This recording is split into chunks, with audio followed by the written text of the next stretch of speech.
Don't start your weight loss journey if you do not know how to read a food label. I've lost over 100 pounds from my highest weight of 287.2 pounds. And while weight loss surgery helped me to get there, it's just a tool and it's not going to keep me here. Working out and proper nutrition are still a vital part of your weight loss journey. And a lot of people don't know how to read a food label. They don't know anything about macros, calories, calorie counting, tracking, and they also don't know the importance of weighing their food. So in today's video, we're gonna discuss all of that so that you can have a successful weight loss journey. Now, the best place that you can get this information from is from a registered dietitian. They are certified in the field of nutrition and they can properly help you figure this whole concept out. But I understand that not a lot of people have access to healthcare as a whole. So you might not be able to reach out to an RD. As someone who's been on a weight loss journey for 13 years and I'm just now finding success, I've done a lot of research on my own. So we're just sharing some knowledge here and hopefully it helps.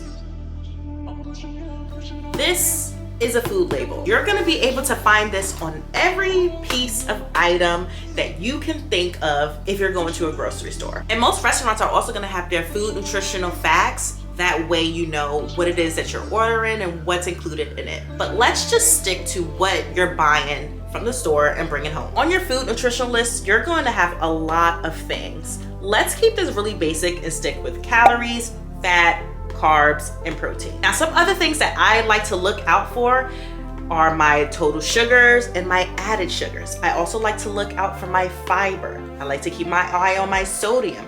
I also like to keep my eye on my saturated fat and also the cholesterol. You can also really dig into this and look into the ingredients, but again, we're gonna keep this very basic. Now, here's the thing about the food nutrition label. These companies can report up to 20% of inaccuracies on their food nutrition labels based on the FDA's policies. Be mindful because the things that you're eating could be 20 calories less, it could be 20 calories more. And those calories can add up over time. But I don't want to stress you out, just giving you the information. When it comes to the serving sizes, it's gonna have the serving sizes in either ounces, fluid ounces, pounds, and then parentheses, it's going to have things like grams, milliliters. Me personally, I like to stick to the grams and the milliliters, and I'm gonna tell you why shortly. Now let's get into macros. Macros, or macronutrients, are 3 essential things for the body. Those 3 macros are protein, fat, and carbohydrates. You also have things like micronutrients, and those are your vitamins and your minerals. Now, when it comes to the breakdown of the macronutrients, you can get very specific, but again, we're gonna keep this basic. But I wanna give you a couple examples. For your total fat that's gonna be listed on your food label, you're gonna have some things like saturated fat, trans fat, you'll have polyunsaturated fat, you'll have monounsaturated fat. For your carbohydrates, some things that are included in that are your fiber, your total sugars, your added sugars. Subtracting the fiber from the carbs can give you your net carbs, and these go into the different diets that people do. And then protein is protein. So for these 3 main macros, your fat, carbs, and protein, there is a calorie component per gram. So 1 gram of fat is 9 calories, whereas for both protein and carbs, 1 gram of protein or carb is 4 calories. Those 3 components are going to give you your total calories for a serving of food. So let me give you an example of these inaccuracies that these labels can give. I have some bone broth here. Now on this food label, it has 9 grams of protein and 0.5 grams of total fat, no carbs. And it says it's 45 calories per serving, which is either 8 fluid ounces or 250 mLs. So you have 9 times 4 is 36. But remember, I said that there's 0.5 grams of total fat. So 0.5 times 9 is 4.5. Add that to your 36, a serving is actually 40.5 calories and not 45 calories. So they're underreporting. I have some sourdough bread here.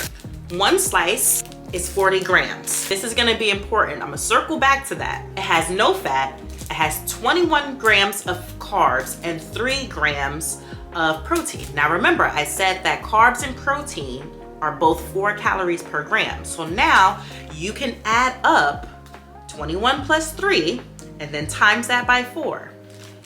This is 96 calories per 40 grams or one slice. They're reporting it at 100 calories. Now I have some low carb pasta. The calories are 110. Fat is 0.5. Carbs is 40. Protein is 8. Let's do some math. Now the fat, 0.5 is 4.5 calories. 40 plus 8 times your 4 is 192 plus the 4.5. It's 196.5. This is saying it's 110. That's way over. But wait, here's the thing with low carb products. They're gonna be factoring in the fiber. So they're probably calculating their net carbs. The fiber in this is 24 grams. So if you subtract the 24 grams from the 40 of the total carbs, you have 16 left over. So let's add the 16 to the 8. It's 24 times 4, that's 96. Plus the 4.5 from the fat, that gives you 100.5 calories for a serving instead of 110. Do you see how crazy this can end up being and how the inaccuracies are? Let's talk about meat really quickly. Ground beef. I have 2 different types of ground beef here. I have this 80-20, 80% lean, 20% fat, whereas I have this one here, 93-7, 93% lean, 7% fat. This goes back to the total fat and that breakdown. For 80% lean beef, you have 22.4 grams of total fat and 8.6 grams of saturated fat. Whereas in this 93%, I have 8 total fat and 3.5 of saturated fat because this is leaner. So people tend to choose leaner options because remember I said for the total fat, 1 gram of fat is 9 calories. And that is solely dependent on the percentage of fat that is in the meat that you're picking up. So people tend to choose 93% over 80% for their ground beef. People tend to choose ground turkey over ground beef because turkey is already leaner. But even with turkey, they still have a 99% lean and a 93% lean.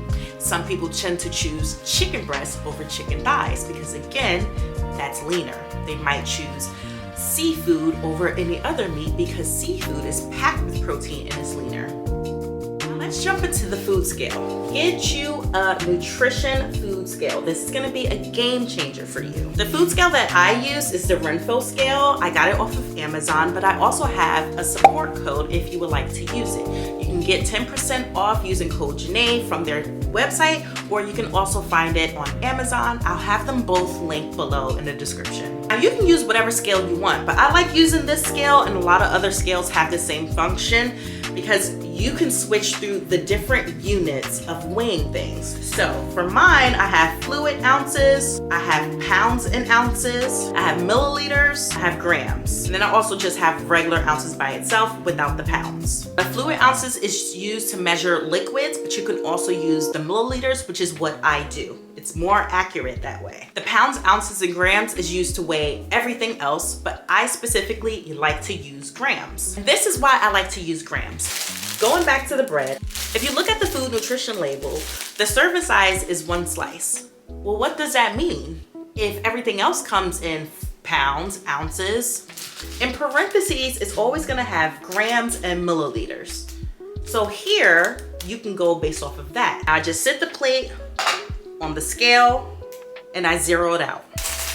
Now let's put it onto the grams setting and take out 1 slice of bread. This is weighing at 43 grams. But remember, I said that 1 serving is 1 slice or 40 grams, and that's very specific, which means it's 3 grams over the actual serving size, which you might think is not a big deal, but if you're doing that all day, those calories are gonna add up. That means it's more calories than what the serving size is, and that's going to add up in the long run. Now, you don't need to get super strict and super anal about this. You don't need to drive yourself crazy in regards to these little things here and there, but it is something to be mindful of. Let me give you one more example. We have a can of tuna here.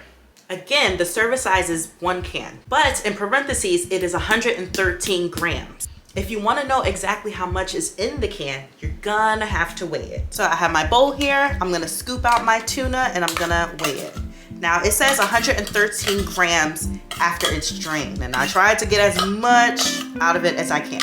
And even with it not being drained all the way, it's 103 grams. So that's less than what the serving size is, which means I'm taking in less calories. Now here is the thing that you need to watch out for: your condiments. You can pretty much stick to one slice, one serving size of this, one serving size of that, and it'd be fine. Those condiments is what's gonna get y'all in trouble, because we think we can eyeball what a serving size is. Oh, it's a tablespoon, it's about that much. Is it really? Is it really? I have some light mayonnaise here, and a serving size is 1 tablespoon or 15 grams. Now you can pull out your tablespoon, but again, I have my scale here. I might as well get the grams to make sure it is what it is. This is 15 grams. Could you actually eyeball this and get it right every time? So be mindful of that while you're having your salads and you're having your mayonnaise and you're having this and that, and you think, oh, I'm eating such a healthy meal.